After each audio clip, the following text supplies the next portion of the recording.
Bismillah, Assalamualaikum warahmatullahi wabarakatuh. Waalaikumsalam warahmatullahi wabarakatuh. Semoga Allah selalu menjaga Ustaz, amin. Dan semoga kita semua dijaga oleh Allah. Taib, afwan hendak bertanya, apa obat yang paling ampuh untuk seseorang yang sedang merindukan manisnya iman? Barakallahu fikum. Yang merindukan manisnya iman. Subhanallah. Ya. Betul jemaah, iman itu manis. Ya. Lebih manis dari semua yang manis di dunia ini. Apa yang paling manis di dunia ini? Madu? Sepakat semua? Sepakat. Dan iman itu lebih manis dari madu. Apa yang paling lezat di dunia ini? Bayangkan saja apa yang paling lezat. Dan semua yang demikian itu tidak sebanding dengan kelezatan iman. Tapi ingat, ini satu hal yang perlu diwaspadai. Kendati iman itu manis dan lezat, ya, tapi tidak semua orang yang bisa merasakan dan menikmati, merasakan manisnya iman itu dan menikmati kelezatannya. Ya, begitu.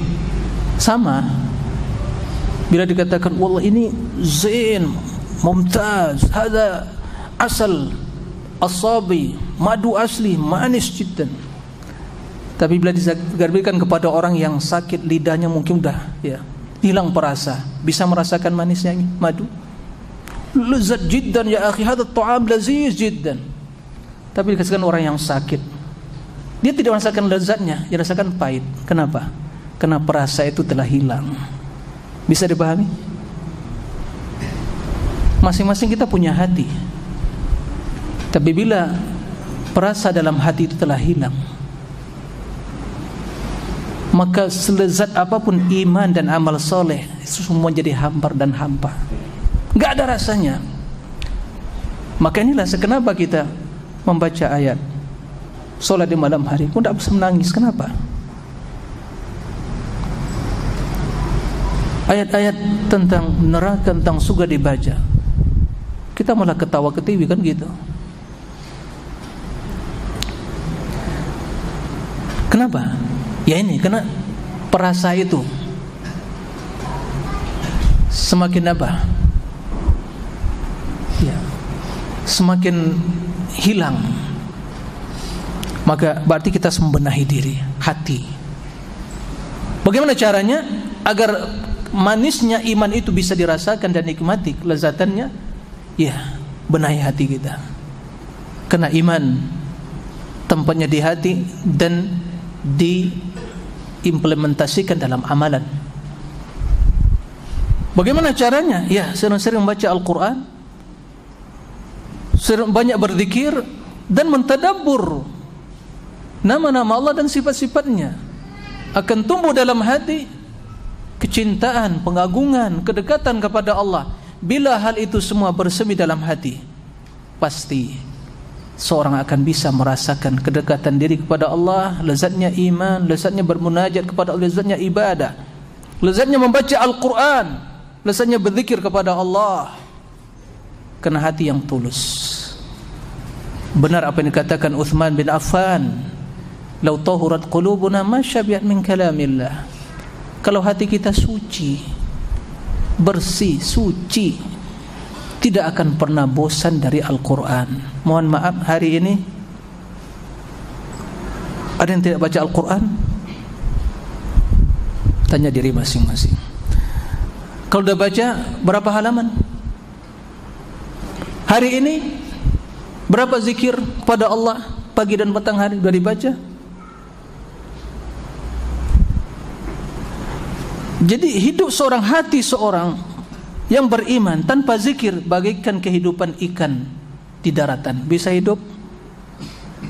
Hah? Naam, dia akan mati. Maka perbedaan dengan zikir, orang zikir pada Allah bagaikan al-hayy wal mayyit, orang yang hidup dengan yang mati. Hakada.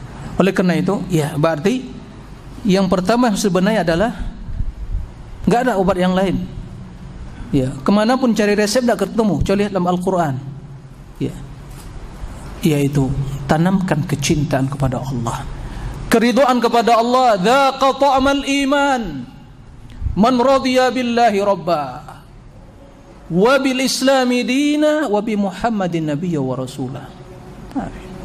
3. Seorang akan merasakan manisnya iman. Ta'mal iman, ta'am, rasa, itu manis, lezat, ridha kepada Allah sebagai Rabbnya. Ini perlu penjabaran bagaimana ridha. Kemudian Islam sebagai agama, panduan hidupnya Nabi Muhammad sebagai utusan Allah, Muhammad sebagai Rasul dan Nabi. Dan ini perlu kita pahami makna dan juga bagaimana implementasikan dalam hidup.